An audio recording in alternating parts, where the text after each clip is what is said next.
Hello, all you positive heads out there. It's so good to be back with all you beautiful reflections of the one source consciousness that creates and animates all things. If you're new to this podcast, of course, we're super happy to have you here. And if you've been listening and enjoying for a while, I would be super grateful if you would please take a moment to give us a review on Apple Podcasts. It's one of the best and simplest ways to pay it forward and help others find the show so that they too can tap into the powerful perspectives and positive vibrations we are collectively emanating. The other unique and magical way to share this show is by sending any friends you think would benefit from listening to this podcast our Game with the Universe link at positivehead.com/game. Also listed in the show notes, which will serve them up a quote unquote random episode when they click it. Just instruct them before clicking the link to close their eyes for a moment and sincerely ask the universe to cue up the episode that contains the insight and perspectives that they most need to hear at this point in their life journey, and then click to listen to whatever episode is synchronistically served up to them. I have heard time and time again from people about the incredible results they received playing the game. So just tell your friends magical results are guaranteed or their karma back.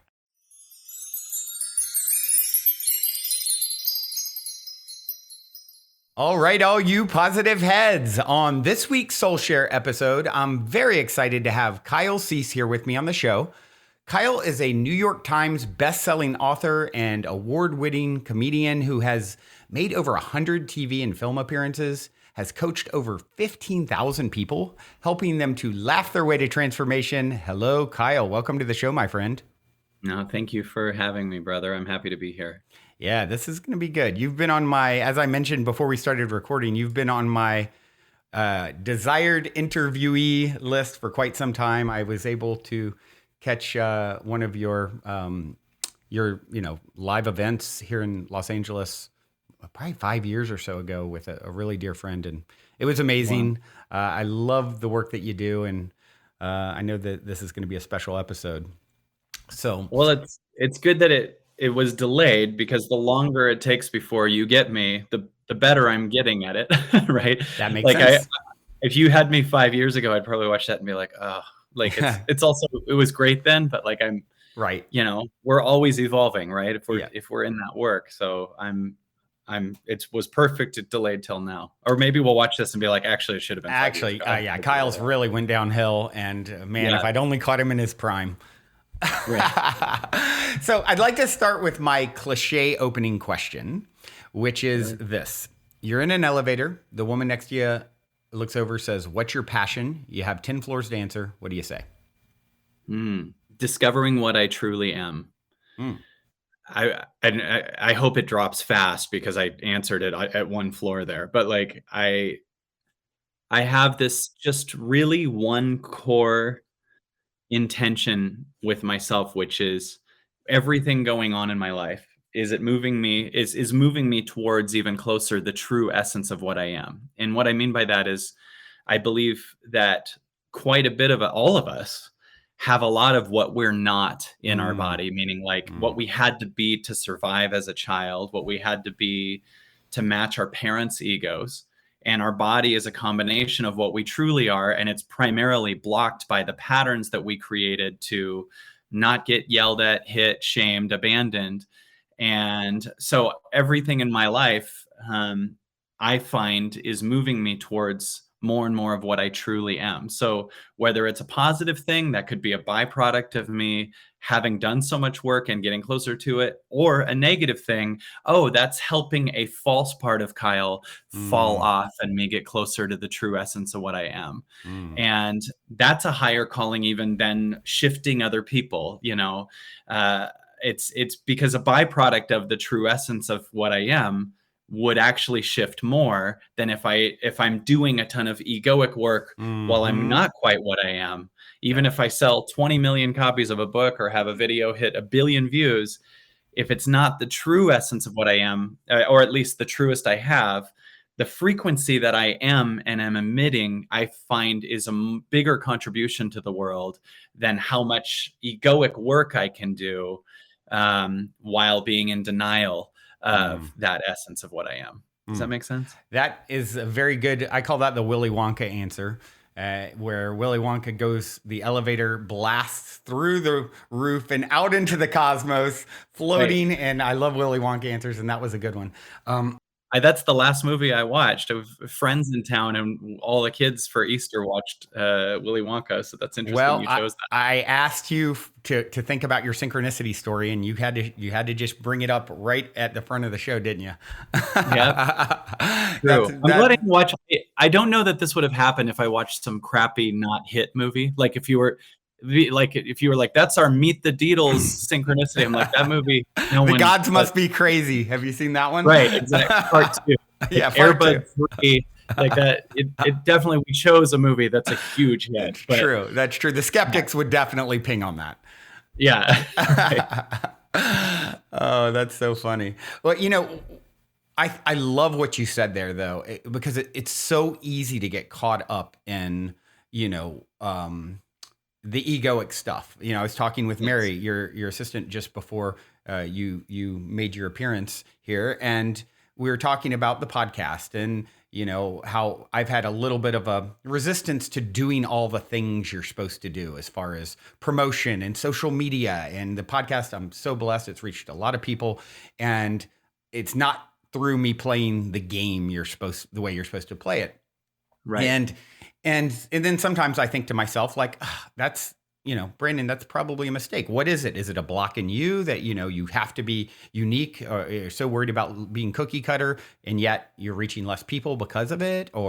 And just analyzing that. And I think what you said just really, it lands for me a lot, is like, it's most important than all the follows and what, putting yourself out there and stack ranking numbers that never end. Right. And just like it's like Ram Dass, I believe, said, all I can do is work on myself. All I can do for you is work on myself. All you can do for me is work on yourself. And that is the most fundamental difference we can make in the world. Well, and I'll just throw out there, how many views you get is so subjective too, to where you're moving to in yourself and where the world collectively is overall, right? Like, yep. I mean, Charlie Parker or Miles Davis or these people are incredible musicians that probably have less followers than NSYNC, right? You're and those right, like if you looked at the total follows of some of the current mainstream music, I don't know that it would be lower right, than people like the most legendary musicians that we've ever had. But legendary isn't only how many followers they had. I mean, the greatness of some of those other musicians is such a deep talent that might even not be reachable to all of the collective. Right. So getting 1 billion followers isn't necessarily a measurement of you and your truest self and your highest authenticity. In fact, in some instances, it could mean selling out. Right. It could mean doing things that aren't you. I mean, CNN has a lot of followers. It has less and less, but like mainstream corporate crap has a lot of followers, right? It's true. Like Black Angus has more followers than an incredible ma and pa restaurant serving organic food, right? Like there's like, what do we qualify as good? Is it that a lot of people follow it, or is it that it's art to you? Like I love having my own revelations and going, what am I saying that's my own cutting edge for me to hear? Like that would be my favorite thing that's coming out of my mouth. That would be a breakthrough for me. Right. And in fact, this is a breakthrough as I'm saying it. Right. Like it's a rebel. And so like, when we're going, what do I do that appeals to the masses? You might be cutting yourself off. Like, what if, this is an exaggerated example, but what if all of the world are caterpillars and you're a butterfly? Yep. Should you be selling out your butterflyness so that you can like be the number one of the caterpillars, even though you got wings? Right. And for me, I am so much more excited about the true essence of what I am, and letting me deliver a frequency that might be in one way unreachable to the mainstream, yet be transforming the mainstream in a much more direct way, but it's not measurable via Facebook following or or you know what I'm saying? Like I'm creating a frequency that might be making change in the world much higher, but it's not that I'm egoically working on each person or anything. Like my favorite transformational speakers ever are not necessarily known nearly as much in the mainstream as other ones. You Yeah. know, like David Hawkins blows my Power mind. versus David force. Hawkins, Yeah. yeah, Power versus Force. But he has books that I like even more than Power versus Force Mm. that are not huge hits the Yeah. way, you know, some other books are in our transformation field. Right. Discovery of the Presence of God, or Eye of the Eye. All there's books he has that many people don't know of, and I Yeah. will listen to on Audible, and when they're done, I'll listen to it again because I Wow. just felt lifted out. But you know, I don't know if Hawkins had a Instagram page right now that it would have 50 million followers. You know, Probably not. Probably not. Yeah, that's yeah, such a great point. And I've heard it said too. I think back to someone I had on the show years ago who just went around, spent 20 years going around the world and trying to find these different, teachers or mystics with gifts. And he saw all these fabulous things. And I asked him, what was the most profound person, in your 20-year, what was the most profound thing you saw or felt? And he goes, I met Mother Teresa, and just being in her presence, her heart shifted me and had more of an impact than these magical things I witnessed in, remote caves and what have you. And, you hear that, like the enlightened masters supposedly, like, they would just shift you with their frequency. And it's like, yeah. without doing or saying anything, just by being. And I would say too, they're also shifting those people, even if those people aren't in their presence. right. Right? Like more and more, I believe in a collective frequency that's, some might have low, some might have high, but, there is a thing Hawkins says about that I really see as the truth.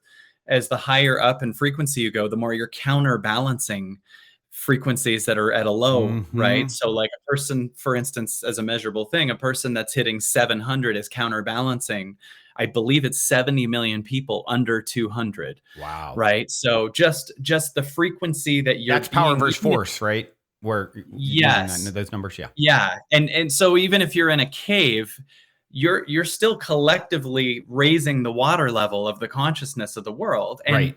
I believe that's happening right now so much. In fact, a way that I look at when 2020 happened and we started this kind of COVID thing that we went into, no matter what you feel was happening politically there, people were going inward. People were losing their patterns that were blocking them from the true essence of what they are. People were letting go of core family members that they were used to grabbing onto to not have to look at themselves. People were losing little escapes like travel and going to restaurants and all these other things.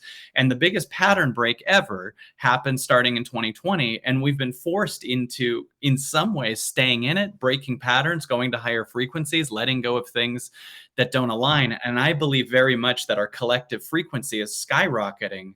And it's so big because things in our body that we considered dark and we avoided are being forced to be seen. Patterns of shame, abuse, patterns of unloved are all coming to light. And it's coming to light on the external. Like we're hearing dark things going on in the government and dark things going on in media. And you start to, those are the same media and government that was around 30 years ago. They Right. were doing the same crap. We just didn't know it. Probably worse. And so there's this kind of thing where everything that was secret is coming to light Yeah. so it can be seen and purged. Yeah. And it's also doing it inside of ourselves. Like people, for instance, who created major success out of some kind of denial in their body. Like, in other words, if you were bullied in school and then you created a business to say, screw you to the bullies, well, now your business is kind of on a bizarre fear-based illusion foundation. Yeah. And there's still a core thing that I believe the universe is trying to get out of all of us. Yeah. So it's trying to get you to see your hidden shame or the stories in your body of not enoughness.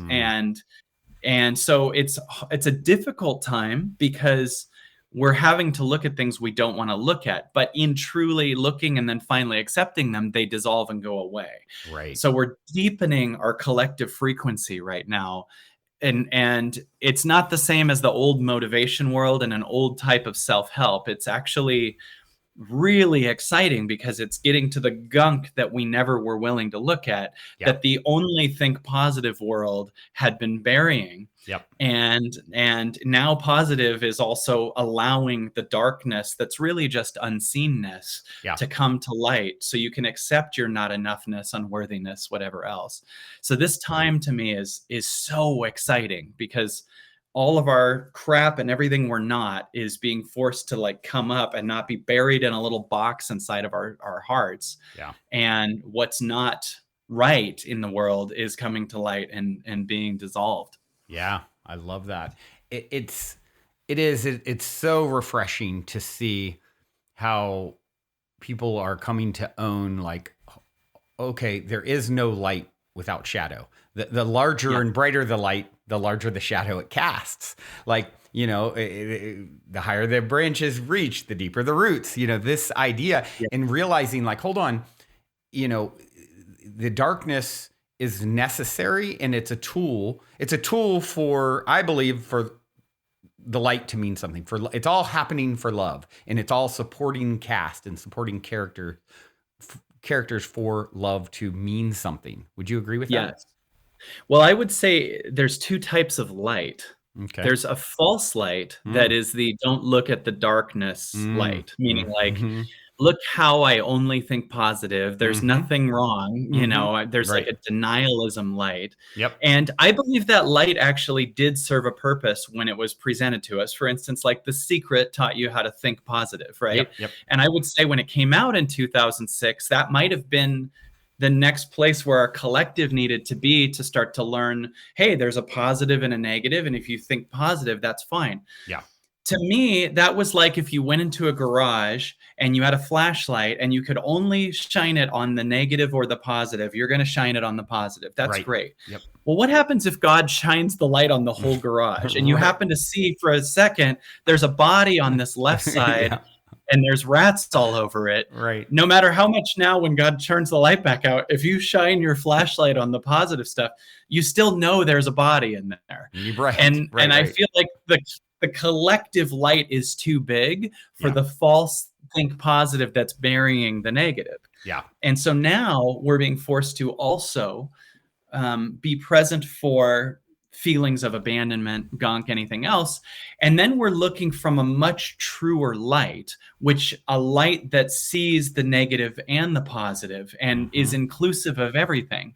That light is the alchemizing light, meaning that when you're looking through the now versus a false positive light, they're very different, right? When you're looking through the now, you're not in denial of what's here on the lower frequencies, right? In our body, there's shame in the lower areas, there's gunk, there's all these things.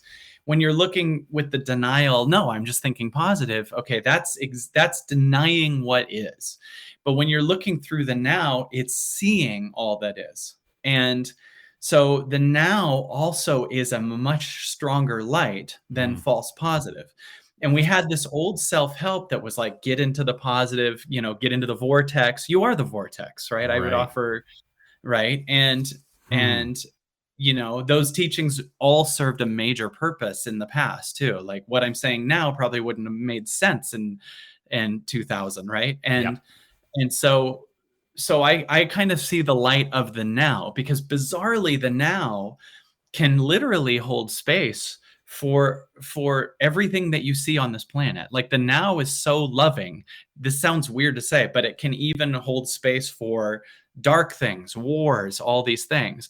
And it's in the seeing and accepting of things that you alchemize it. Yep. Right?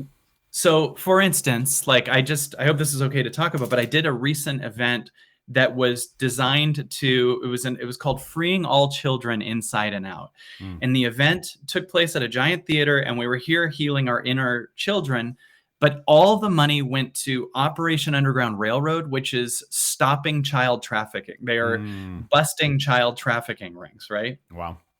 the false positive. And so far with that one and an event coming up in Salt Lake City in October, we've collectively raised over $500,000 Wow. for Team Ballard and Operation Amazing. Underground Railroad. Yeah, and it's so fulfilling and exciting, right?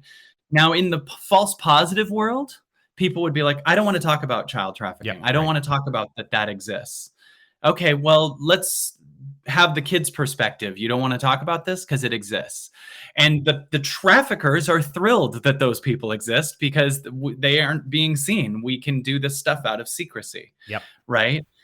So now here we are doing this event, but we're facing that this darkness and unseeness Mhm. exists, which is going to contribute to a light that shines on it that makes their secrecy and ability to pull this shit off obsolete. It Mhm. will have to die in the true light of being seen. Yeah. Right. So we have a level where I don't want to talk about that dark thing. Okay, well, then that just keeps it going. Yeah. Whatever you don't want to face that's trying to come up keeps going because you're supplying the same secrecy to it and the same denialism that's in your body about all the crap in you. Yeah. Right. Yeah.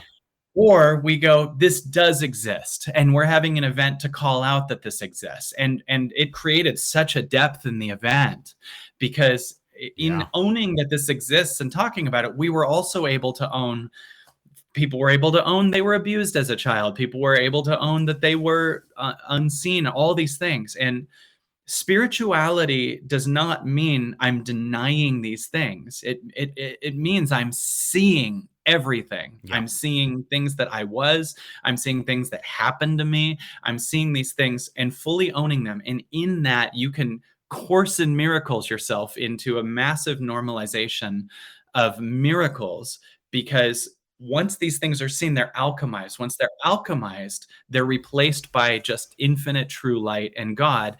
And I believe you'll see the world mirror you. Like when you Mhm. undo the dark thing in you by seeing it, honoring it fully, it will move to alchemization and crying. And then it's like God goes in there and you are now a lighter frequency on the planet. And you will see the planet become lighter as a mirror of you doing that. Yeah. Yeah. I love that concept because it's so empowering. So many people I think feel helpless in their life. Like it's the problems are so much bigger than me. And what could I ever do? Right. And when you take that sort of perspective, I always say, we're the lead actor, director, star in our own private youniverse, right? And we're stepping into those different versions of reality based off of the work that we are doing within ourselves. And as you stated, and then the universe is showing up as a reflection of where you're at. And from this perspective, it becomes so empowering to tap into like, oh, I actually can shift. I'm the center of my universe, and as I shift myself, I'm going to see that reflected outwards. And to me, that's like now it goes from being so much bigger than me to being, I'm the starting point of what's going to show up. Well, in a sentence you said at the beginning of that was people believe their problems are so much bigger than they are. Mm-hmm. And I would go, that's not true. Mm. You're bigger than all your problems. In fact, your problems are all contained within the real you. Yeah. Your problem is you have an illusion of you. Right. There's two yous. There's the you that you actually are, which is the all that isness, the oneness of all, right? And then there's a small you that you created as a protection mechanism as a child to fit within your parents' egos and egoic structures that came from an even more unconscious time. Yep. Right? So the problems are so much bigger than a false you. And the false you is trying to stay alive and fix the problems egoically. But they're also here to alchemize and dissolve the false you. There's no truth to the fact that the problems are bigger than you, but it will kill something you're falsely identified with, that you created as a structure to not get hurt as a child. But once you let them kill that, meaning like let them not literally take your life, but let the false you struggle and fall and collapse and then surrender into a true essence of what you truly are, you will start to realize in a non-egoic denial way, there is no problem bigger than what you truly are. And life is trying to move you into what you truly are. Yeah. Yeah. right? It's so Life powerful. is moving you into that. So empowering. So empowering to realize that. And, you know, of course, the premise of this show is to help people shift their perspectives and create more magic in their lives. And, I guess I'd like to hear from you. What is the number one thing that comes to mind when I ask you that question? Okay, Kyle, we have only so much time today. What is it that people can do that would most contribute to them creating the life of their dreams? Beautiful. Well, here's a really interesting thought. Shift from the life, this is going to be weird, but shift from the life of your dreams Mm-hmm. to what God wants for you. Mm-hmm. There you go. Like I think there's three worlds. There's a life you don't want, a Mm-hmm. life that you do want, and a life God wants for you. Yeah. Right? So there's people that maybe are in a relationship they don't want to be in, or work at a place while they have a dream of being a famous singer, but they're working at a whatever gas station or something like that. That's the life you don't want, right? And they Yep. sit there and fantasize about the life they do want. If only I was married to this type of person and became a famous actor or whatever, wrote a million books or got a Pulitzer Prize or whatever. Yep. That's the life you do want. The life you do want, in my eyes, is definitely based off of preventing trauma, meaning like it Mm-hmm. comes from an escape of then I won't get hit, then I won't get yelled at when you were a kid. Yeah. Like, for instance, this is going to sound weird. I did not feel connected to my dad as a child. He was unpresent and there was a lot of weird stuff. But when stand-up comedy was on, Mm-hmm. he lit up and he and I bonded. And I actually think I felt physically safe with stand-up comedy. Right. Weirdly, I became a very successful Comedy Central stand-up comic in my 20s, right?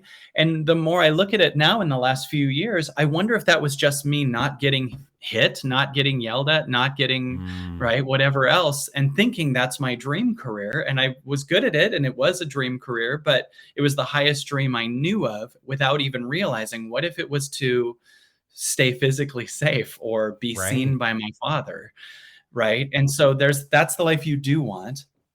And more, I'm really fascinated by what I'm noticing God wants for me. And it's taking me to a dimension that isn't full of, I can see what's coming. In other words, I kind of can't. Right. And so I have a thing in myself that if I can see all the results of what'll happen, it's not the right world because Mm-hmm.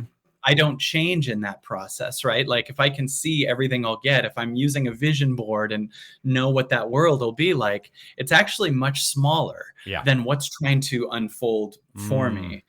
So I have to surrender even my egoic, because you'll see the life that I do want, or even the life of my dreams, has an aspect of control in it, right? Right. Right. And the higher I go up in frequency, the more I'm here to let go of control and move into surrender. Mm-hmm. And in surrender, I notice I'm kind of blindsided by surprises, people who align with me much more.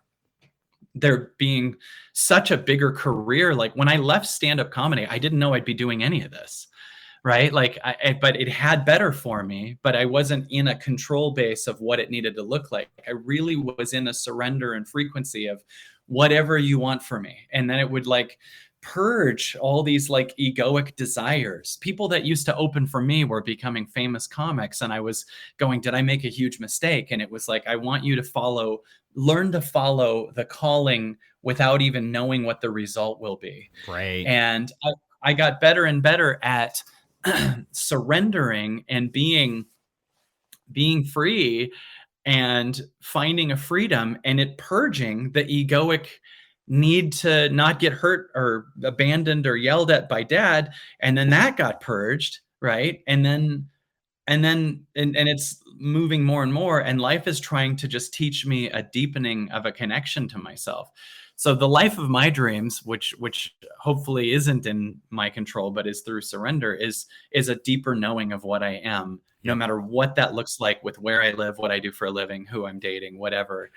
And really noticing the one question I ask with almost every question I'm in, with everything I'm in, is, does this expand me or contract me? Yeah. Right? Do I Right. feel, without knowing what it would be, an expansion of myself, like a true permission of letting go, Yep. or a contraction? Here's a good example. If I hear through the grapevine someone saying crap about me, sometimes I could easily go in there and fix that or prove them wrong or win a debate against them. And I can't tell you how many times I've heard the frequency say to me, it wouldn't expand you to win that. It would Mm, expand you to release the need to be seen by them. And then you'll replace that with you seeing you, and you'll move to a frequency that they aren't even in. Right? It's wow, like, would that's you so rather stay powerful. in high yeah, right? Like, would you rather stay in high school and convince the bullies that you're enough, or would you rather learn how to leave high school Right. and not exist there? I mean, remember that Right. day when you left high school? How good it felt? Like, all of a Yes. sudden, who was popular and everything left? Yeah. It's like, yeah, new playing field, you know? Yeah, and you can leave high school daily Yeah. by choosing the frequencies that expand you out Mm, of, the world you were in where those problems even existed. And that's not denialism either, because it'll start to purge the you that was attached to those problems, yeah. right? Yeah. And so this is a huge time where we get to just keep leaving high school. I love that. I love that. That's so good. And everyone can relate to it. Um, so, what I love about everything that you just said is it really think of all the bandwidth, all the energy that we put towards creating what we think we want. And, what you're saying is kind of like something I always say, we're playing checkers and our higher self is playing chess. It's like, we're trying to figure out all these moves without having all the information. Right. This idea of Right. make me an instrument of peace. How can I serve them? Gandhi said, if you want to find yourself, lose yourself in the service of others. I believe that holds true because there are no others. And therefore, the only game in town is how do I serve? All I know is my highest excitement and highest path, highest timeline is going to involve service in some way because it is in giving that we receive. And if I can free up all my bandwidth of, calculating how to do that in any way, it's like, and now I free up my energy to actually experience what is happening now, to appreciate what's happening now, to have that childlike wonder of, I think of my house, we celebrated Christmas. So Christmas Eve, what's better, Christmas Eve or Christmas Day? I mean, the excitement of Christmas Eve, what's coming? I don't, and you can Yeah. really move into that state and just trust the mystery of your life instead of trying to figure it all out. What a way to dance gracefully through this crazy process called life. Well, isn't it funny that on Christmas Eve you're excited because you don't know what you'll get, Right, right, right? Versus the present of your dreams, right, right? exactly. Like you open to beyond you. I think our soul expanding is so much more fulfilling and brings so much more joy than me getting the thing I egoically want. Like there's even if I were to win an Oscar, I don't think it would have the same fulfillment as I surrendered something or lost something that I thought was me, but turns out isn't, and that's replaced by God. Like those moments of joy are so much truer. And I believe joy and peace is our birthright to live in. And, when we go, it's on the other end of achieving something. We actually cut it off now. And, that I can't feel that joy till I get that thing is the other thing. And then we associate that thing is where the joy is versus your essence is joy. Yeah. And so I'm much more fascinated by the inside stuff than. And then I notice you start to find a love for yourself as is that's matched by the external. Like you start to fully see yourself, you'll only bring people into your life that also see you and Hmm. and add to your life, and you'll be divinely protected from people that have bad intentions with you, Yep. Right. and right? So that's the match to you seeing it. If you think that something outside of you is going to fulfill you, you start to cut off your connection to yourself. You go, that person or that job or whatever is the answer. And then life has to mirror to you that you're ignoring yourself and take that away from you. Yeah. Right? If you think money is bigger than you, life has to make you broke so that you can see that you're enough without it. If you Yeah. think, right, a certain amount of people liking you, a following, a partner that's really loving is more the answer than your connection to you, then you're going to be codependent on that and pain, don't leave me ish. And it has to go because it's not attractive. And life goes, okay, you're ignoring your inner child. I have to take this away from you. Yeah. When you connect to a place where you're whole as is, no matter what's happening on the external, life will bizarrely go, you're safe to receive a ton of stuff now. Yep. Right. Yeah. Yeah. I like to put it, there is no out there. Like once once you get that, and it's like it's only showing up as a reflection of you, and you are perfectly primed and seated. And people look at their lives a lot of times and like, oh, I've made so many mistakes, and I've taken the wrong path, and I should have been, could have been. They should on themselves, and it's like in actuality, tell me if you agree. Everyone hearing these words, no matter what their story is up to the moment of hearing these words, has led them to the exact perfect place to become the next greatest and greatest version of themselves. It's not like they got to figure something out that's unattainable. It's like unattainable. It's like right there, ready for you. The next step is right in front of you. Well, it's interesting too. You said there is no out there. Let's take that with dreaming. Mm-hmm. When you have a dream, mm-hmm. What are you in the dream? The character thinks you're the small self in the dream that's dreaming about other people. Mm-hmm. But in reality, these are all thoughts. Even the room you're in, everything is inside of you. Mm-hmm. Right? Like in the dream, you're not that small self that's having an argument with someone over here. Right. Because that other person exists in your mind. They're not actually there. Right? So the small self is a lie in your dream. You're the whole freaking aspect of the dream. Every part of the dream is in your mind, right? Yep. So the person over here, the friend over here, the enemy over here, all these things over here are also you. And this aspect of you is you, but it's not just this little character that's running around in the dream. The whole creation is you. Same here. It's exactly the same.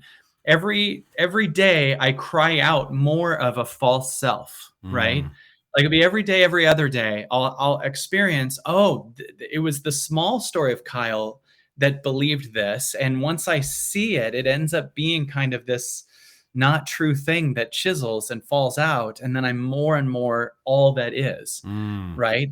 There's no way I'm the body. There's no way you're your beliefs, because your beliefs change. Mm-hmm. And you still exist even after you could have a very firm belief one day and then next day believe the opposite. Right. And still exist through both beliefs. So you can't be your beliefs. Your body changes completely. It can change size. It can change weight. It can change, the cells change. You can't be your body.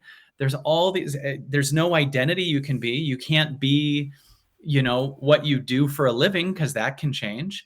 I can't be a father. I have a 5-year-old daughter, but at one point I didn't, and I still existed.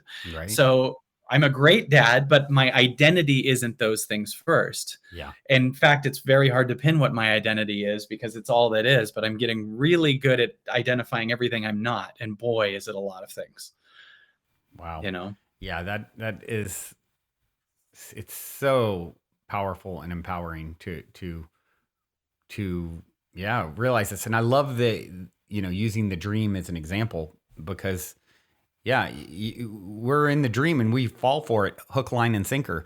And then we wake up, we're like, oh gosh, I was, what a sucker. I believed that was it. And I'm actually me laying here in bed. It's like, it's just we're fractals of source doing that, at different levels, I believe. And would you say that the aim, as we sort of remove these obstacles to reveal the truth of who we are, we're really energetically allowing more of our higher self into our physical vessel?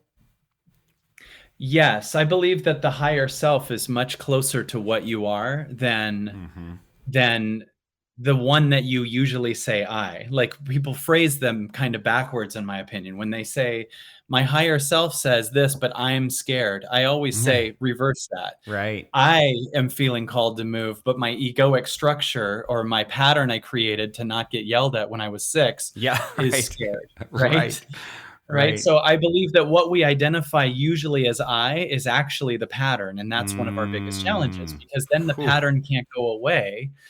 because you say I with it, right? Yeah. I'm a procrastinator is Right. a lie. I'm a worrier is a lie. The pattern has worried is much truer, Whew, right? that's powerful.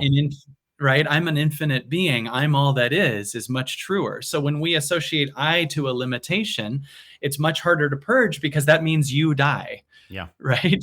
So when you go, the calling is really I, or the next step is much more I, then it's very easy for you to step into what the higher wants, because that's much more you. And then what you let go of is just debris patternism that you were attached to before because you didn't know any better. But your awareness expanding is going to change all that. Yeah. Wow. That yeah, that is a powerful share. We identify ourselves as this pattern, these patterns that and that has Yes. that's all. You just take all the you know all the emotional, energetic charge away from it. When instead all Yes. the story, instead it's like, no, this is a pattern, and you're calling yourself that pattern, and I don't know why are you doing that. Yes. That's not productive in any way, shape, or form. I mean, every I followed by any limitation, like I have money issues, or I can't get a good Yep. relationship, or I never am seen. These are lies, Yeah. right?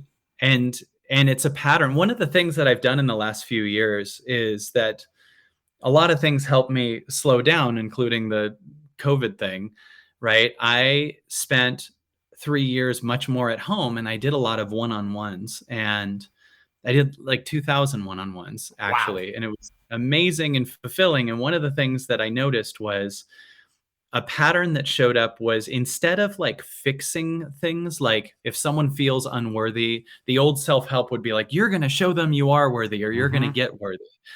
I would have the person say something to the pattern like, you're allowed to be unworthy in my body. Mm. Meaning, like, who is the I that's saying to it, you are allowed to be you're allowed to be a failure in my body. You're Wow. allowed to be unloved in my body. You're allowed to feel Wow. abandoned. And so usually that would be followed by tears, because the person that said that moves from being the unworthy that can't do it to being the space in the now that's telling it, I love you even if you're unworthy, which the pattern's never heard. The pattern associates unworthiness to death, or abandoned to death, or unloved to death, or broke to death, or whatever. And when the second, for the first time here, is you're allowed to be feel unloved in my body, you're allowed to be not enough in my body, the pattern starts to come up and be gone, because you're not identified as it anymore, and you're saying I love you even if you are, which most of us have never heard. Like, the pattern thinks it's death if I disappoint someone, it's death if I'm a disappointment, it's death if I'm a failure, Right. whatever it is, right?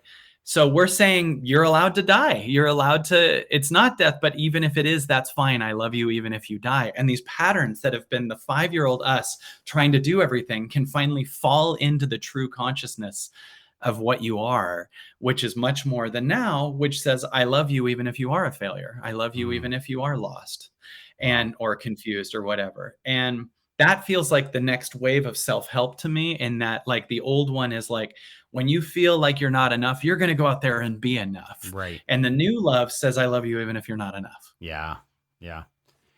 This idea of just being the space for what is, right?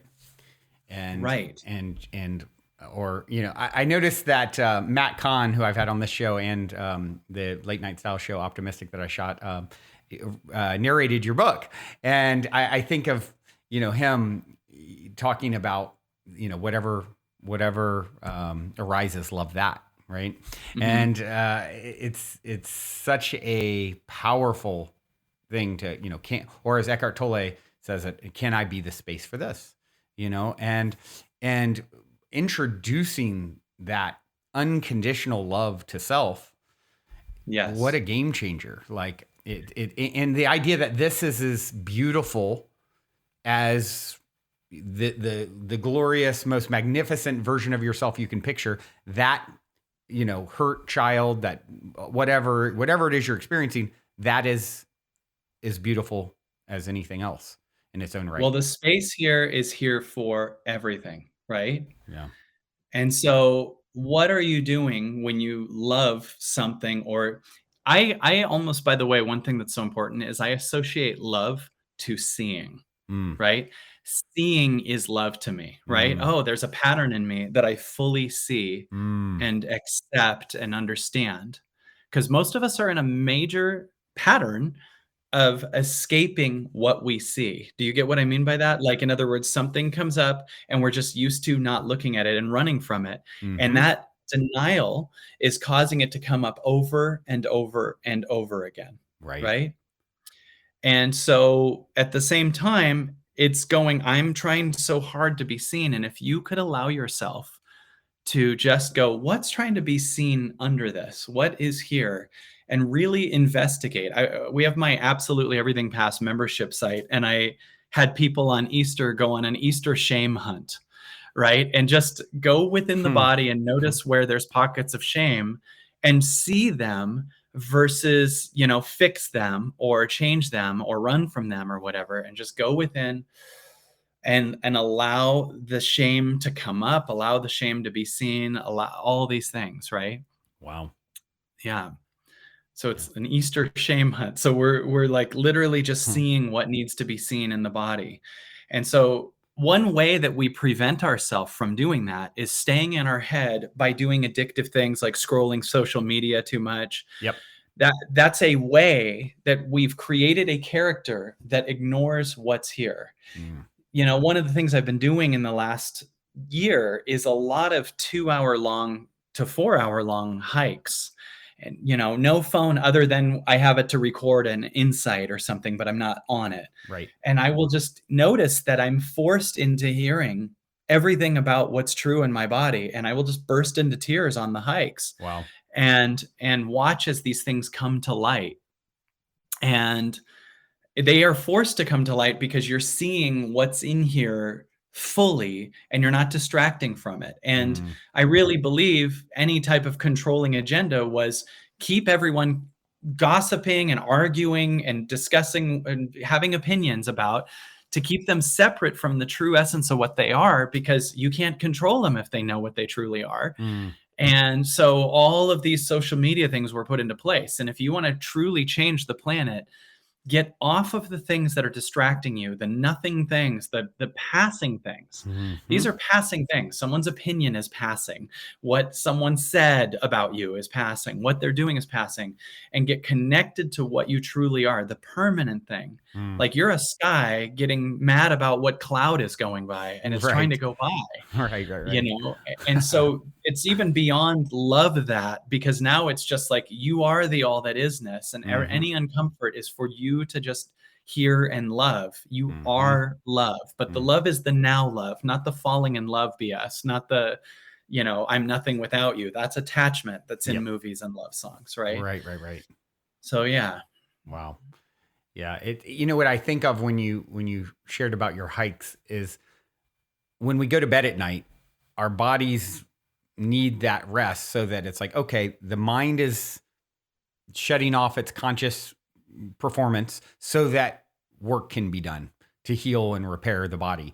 And that's really what comes to mind. Oh, I'm turning off my phone. I'm getting into this sort of meditative state in nature where the signal is really clear with the creator and Mother Earth, and it's allowing, and what's coming up for you. Things are coming up and you're releasing in tears, and you're creating the space for a different type of healing to happen. Yes, completely. And literally all you have to do is not distract. And we live in a world that is obsessed with distracting from that. So it would be like if we all had a giant scab on our arm that will be healed in 2 to 4 weeks, but we just keep picking it. Every time you search Instagram, every time you get caught identified as whatever, gossip within someone else, anytime you're in that, you just keep repicking the scab. Yeah. And then your whole life, you're actually used to and addicted to having a scab here, Yeah. and you just don't know it, right? Right. And Right. it's like, I'm trying to heal the whole thing in you. Can you just not pick at this? Yeah. Right? Right. Right. I know if they go to your website, they're going to see Evolving Out Loud. And Yes. I think of another kind of Matt Kahn talked about when he was on the show, bleeding on stage. I believe it's sort of a similar concept that you're both touching on there. So, can you speak to what you mean by evolving out loud? Well, when I look at what I do, I think the best way to describe it is that I'm evolving myself out loud, meaning Mm-hmm. like I'm always evolving and I will do it out loud and I will do it in front of you unless I decide at one point it'd be my evolution to not, Mm-hmm. right? That when I have a really hard time, I will fall apart on camera. Like, Mm-hmm. there's times where I don't know what I'm doing. I believe one of the problems we have is that every person on this planet is here for evolution. And we often look up to certain people as if they have the answers and put them on pedestals. They figured it all out and they're just here to share their perfection. Yeah. Yes, and there are speakers that present that, and that's Yep. fine. Yep. And I've known a lot of these speakers, and I know that backstage it's a very different story. Mm-hmm. And sometimes people say to me, like, Kyle, sometimes you don't live your content. I've had someone say that to me, and I go, Mm-hmm. my content is, I hope I screw this up. And I screw up all the time and grow. Yep. Right. Yep.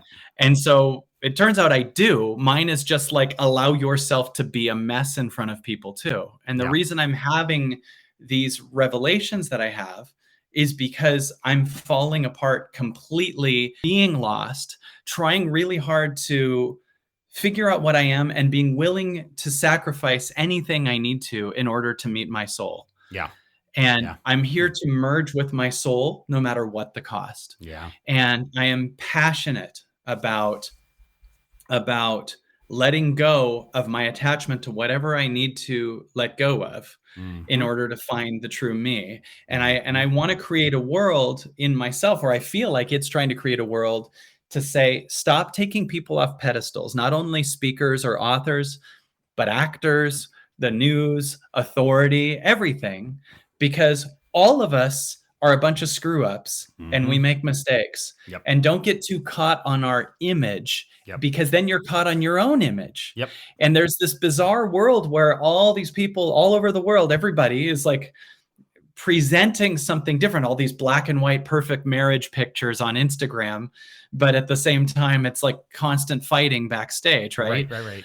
Like that. And so it's really big to understand, that the world right now is going to go from how do I look to everyone else, no matter who you are, to I am allowed to have made mistakes. I forgive myself for my offness, and we're all a mess. Like that's going to be where we head. We're going to start owning our mess, Mm. right? And going, I'm doing the very best I can, and we're going to lose this imagey idea, Mm-hmm. right? And so for me, I'm much more excited about, like, when you watch my events, I am crying on stage. I will be lost on stage. I'm in the work just as much as the audience Yep. is. Yep. And so I'm in a bizarre unfolding in front of you. So evolving out loud for me is if I have an off day, if I want to cry something out, if I feel lost, if I'm feeling shame, whatever, I will do that. And I happen to sometimes do it. We have my Absolutely Everything Pass, this membership site. I'm doing calls 3 to 5 times a week sometimes. And there's times where I will just be ready to unload and cry out, and I'll do it. It happens to be, oh, they're on and I feel sad, and I'll just release, right? Amazing. But that can lose people that want me on a pedestal. Yep. Right? No, he's supposed to have his answers and have everything perfect. Yeah. And trust me, the ones that you see that look like they have all the answers, they're also really rocky under that too. And the more they're trying to keep an image of perfection on camera, the more chaotic it is backstage, the more dark it is backstage, the more whatever. Yep. So Agreed. really, I try to be the exact same person on camera or on stage as off. Like it's almost identical, Mm-hmm. I and love because like I'm in and unfolding every second, and I embrace my lostness, my confusion, my darkness also.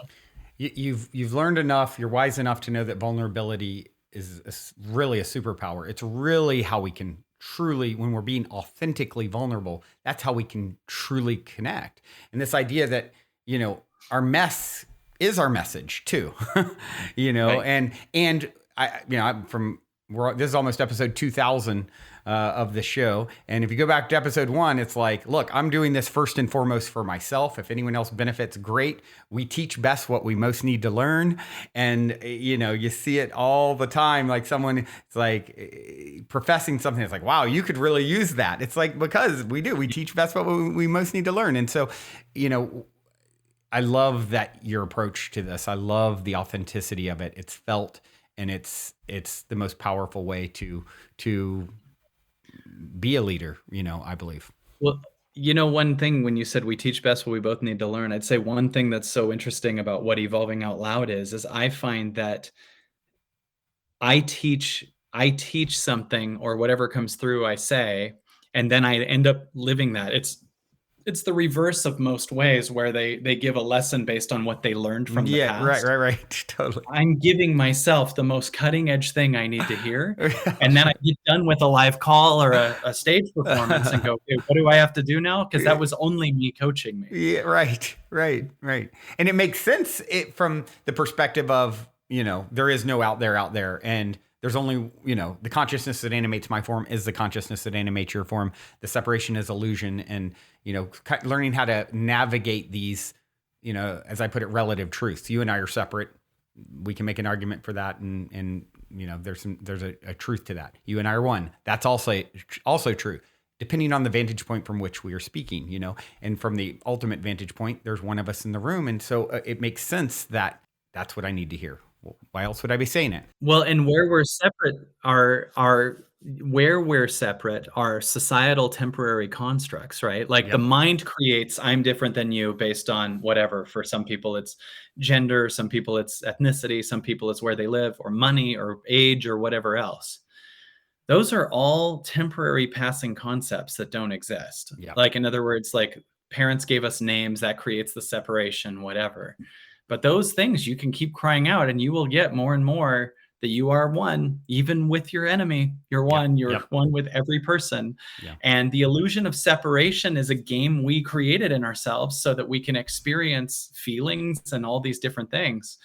And, we seem to crave that. That's why we go into simulations of video games that look more and more realistic, that are you shooting at other people, right? Why would we want to go into that? It's like, I want to feel this competition or separation so I can overcome that.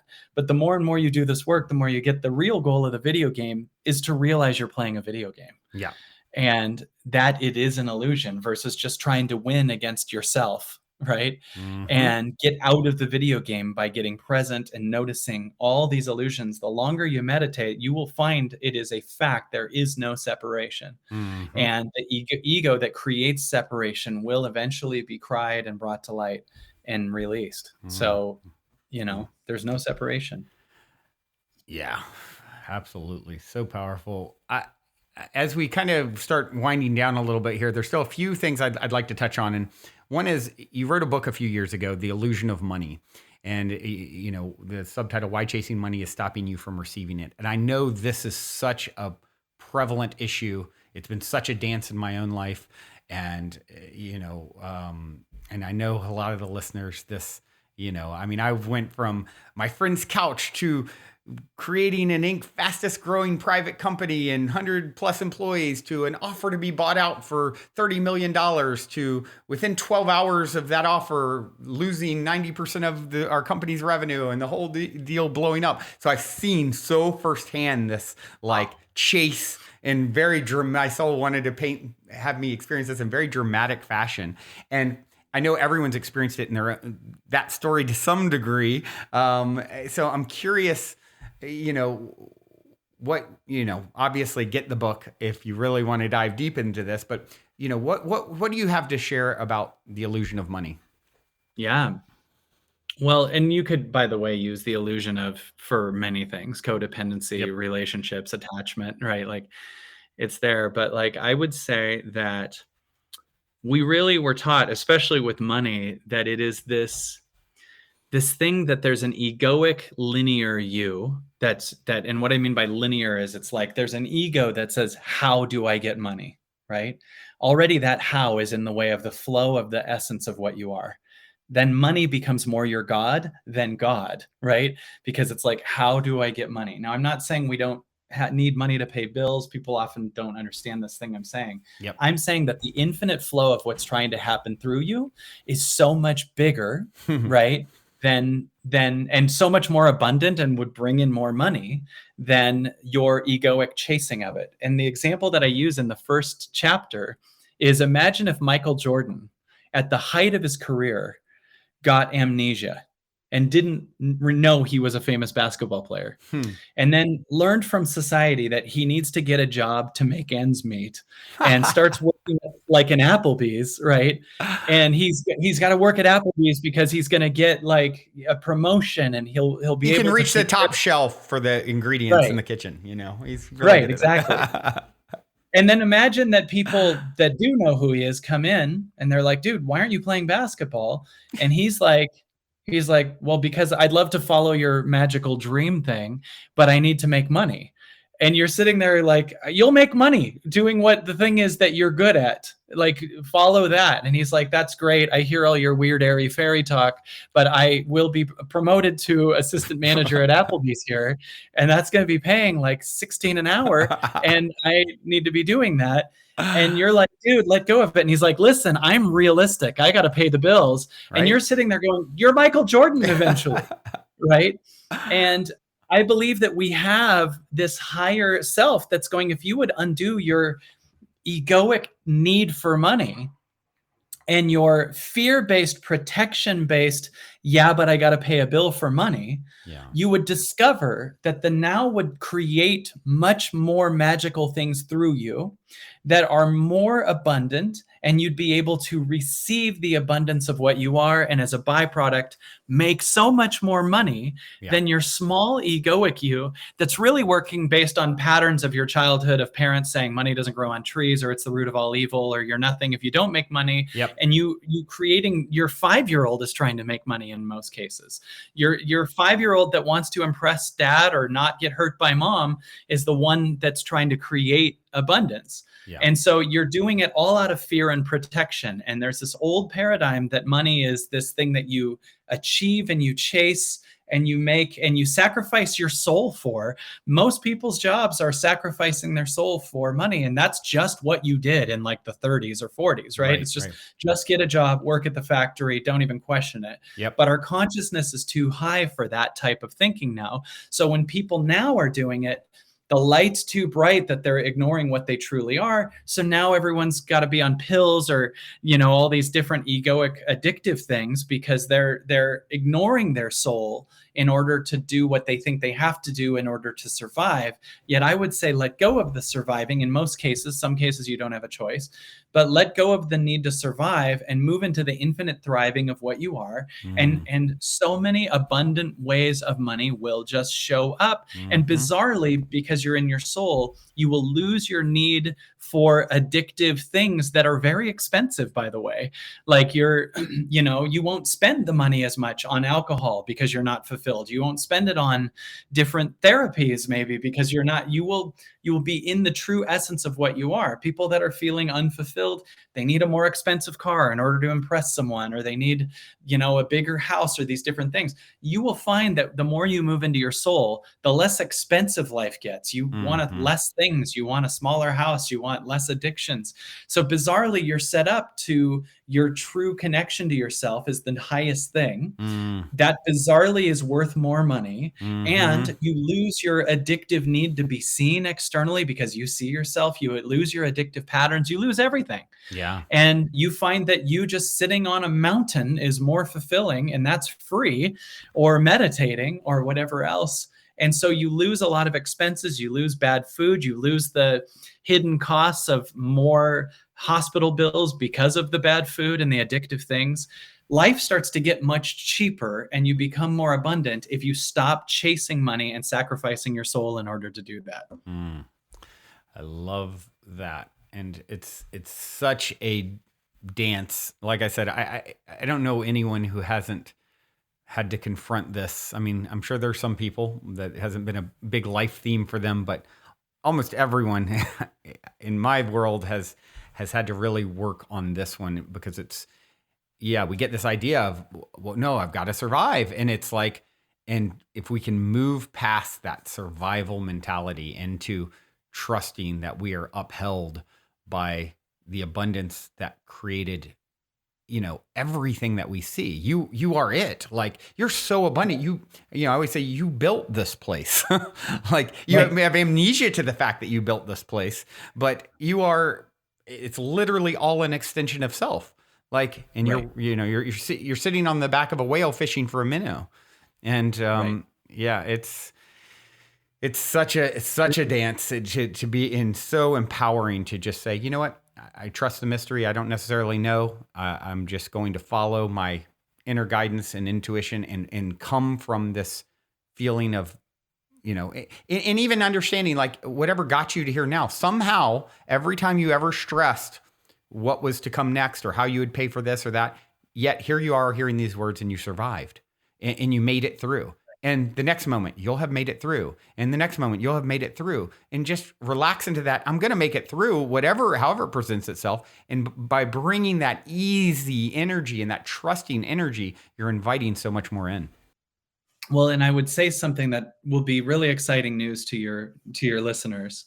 And that's that, first of all, I would imagine that if they watch your podcast, or they're this far into this interview, that they're at somewhat of a higher frequency than a lot of the older frequencies, right? Mm-hmm, mm-hmm.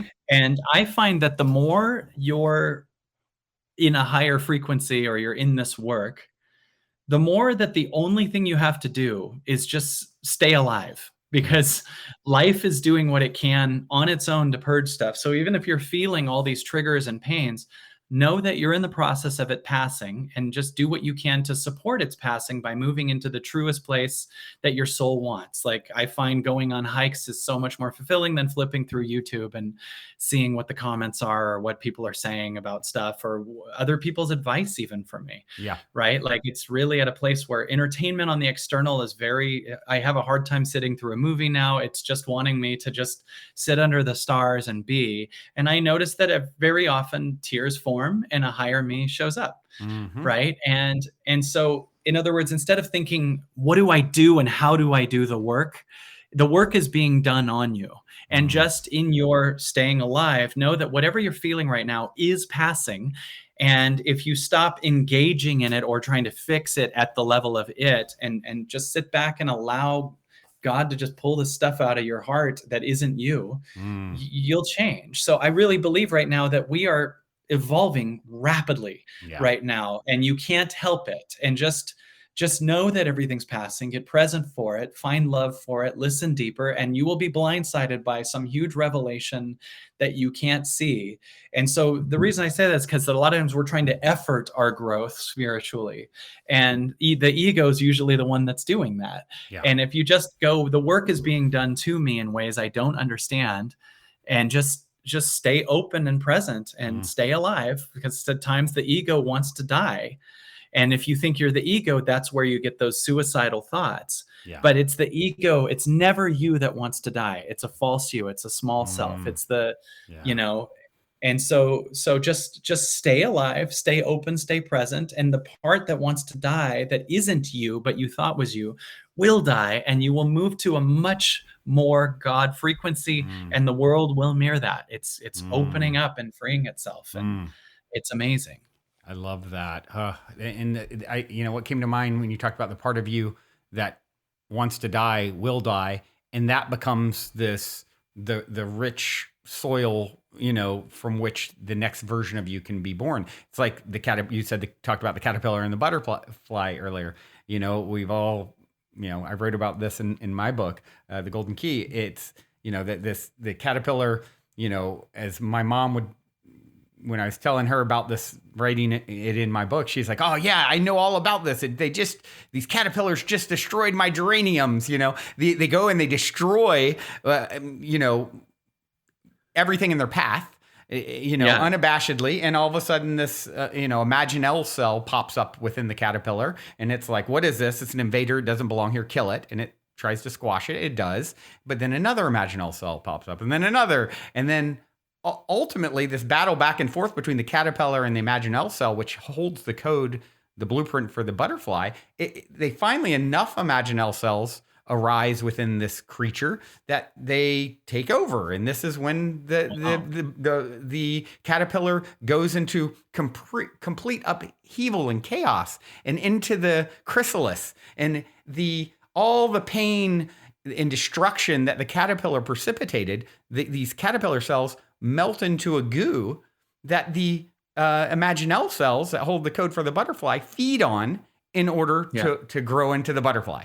And it's like, that's the process we're in, right? And so if you're feeling the pain of melting and turning into a goo and the destruction, and that's necessary for your butterfly wings to sprout. Totally. And if you think who you are as a caterpillar, then the chrysalis is death. If you get what you are as a butterfly, the chrysalis is birth. Yep. Yes, exactly. Right? Just when the caterpillar thought its life was over, it becomes a butterfly.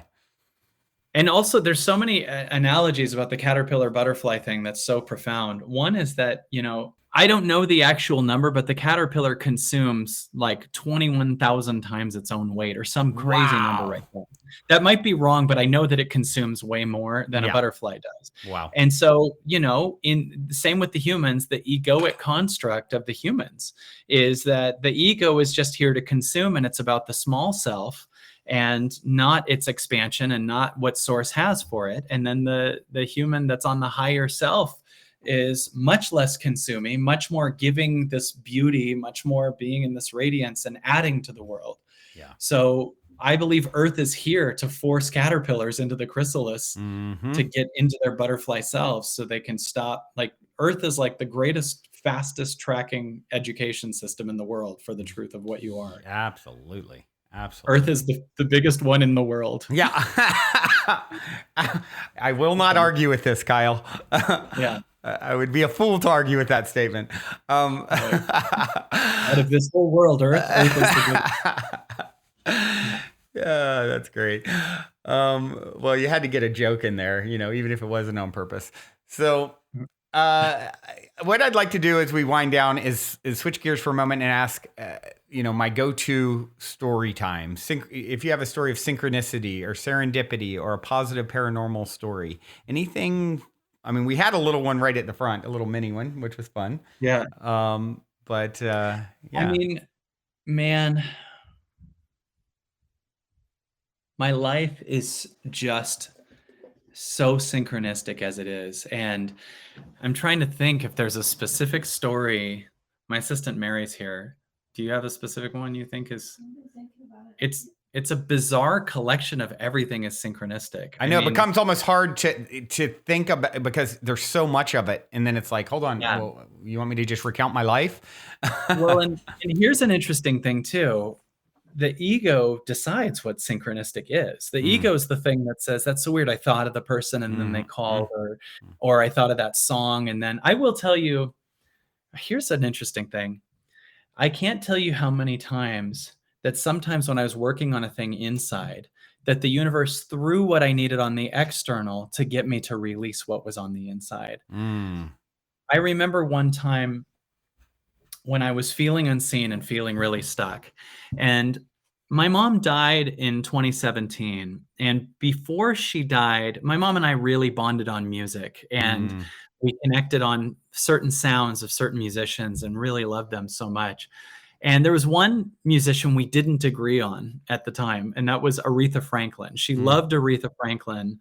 And I was kind of like, I don't know, she's screamy and a little overrated. And like respect isn't that great to me or whatever. Not your jam. And there was this Kennedy Center honors for Carole King. And there was a video where Aretha Franklin came out and sang, "You Make Me Feel Like a Natural Woman." And I have this memory of my mom, maybe 2 months before she died, trying to show me it and going, look at how amazing this is. Isn't this good? And I'm like, yeah, it's okay. It's not that, it's all right. And cut to maybe 2 years later, my mom has died. and I was feeling unseen about something, and that my mind had cried out so much of my mom. And I remember that day doing a bunch of stuff and feeling this energy that was so stuck in my body, and me not knowing what the hell it was, and me trying and asking God and saying, would you please show me what I need to see? And I was just really feeling stuck and lodged in all this energy. And then I remember my phone sending a news alert, and that's that Aretha Franklin died. Oh, wow. And I remember being blindsided by my mom and my connection to her with music. And I just started crying so much. And it was literally down to, I just miss my mom so much. I just miss her so much. And then Mm, I watched the video that she had been trying to show me of Aretha Franklin singing that song. And it was so incredible. wow. And she was right. And I was hearing music that my mom heard that I didn't hear before. And I Wow. noticed that I was experiencing more of my mom and what she heard and I felt, more than, the story of Kyle that thought she was wrong. And all of a sudden I thought Aretha Franklin was incredible. Wow. And I thought that was an amazing experience to like change my perspective and go, man, right when we lose her, I now see Aretha Franklin was amazing. She was so Wow. much more than those few hit songs that we all know. Like and I what my mom was trying to show me, I just remember how I'm asking God, like, show me what I need to show. I hope I didn't kill Aretha Franklin, but like in asking for that, but like it was such an amazing time where I literally was like, I'm stuck. I'm at a restaurant. I remember like sitting there by myself going, what do I feel so unseen about something, but I don't know what it is. And then being Aretha Franklin, legendary singer, dies. And all of a sudden, my mom saying, Kyle, you got to watch this. And me shutting her off and saying no was suddenly just a memory that showed up. And I just started crying so hard at the Wow. restaurant. Wow. And I just feel like sometimes synchronicities are, it's inside or it's outside. There's times where I remember there's times where I was feeling stuck and just feeling like unseen about something again. And then I'm at a juice place and the song Sweet Baby James came on. That song was the song that I or my daughter's mom would rock her to sleep every night, by James Taylor. Mm, And it's not a huge hit to me, but I'd rarely known it before that, but I just remember it coming on and being like, the moments where you love your daughter, I have this mm, incredible 5-year-old daughter that is just all that life is to me now. yeah. It's so much more important to me than Yeah. what I do famous wise or career wise or what book I write. Just my bond with her is Mm. such new world to me and so exciting. So sometimes a song will totally re-steer me to what's important or what the truth is and dislodge everything that's stuck in my body.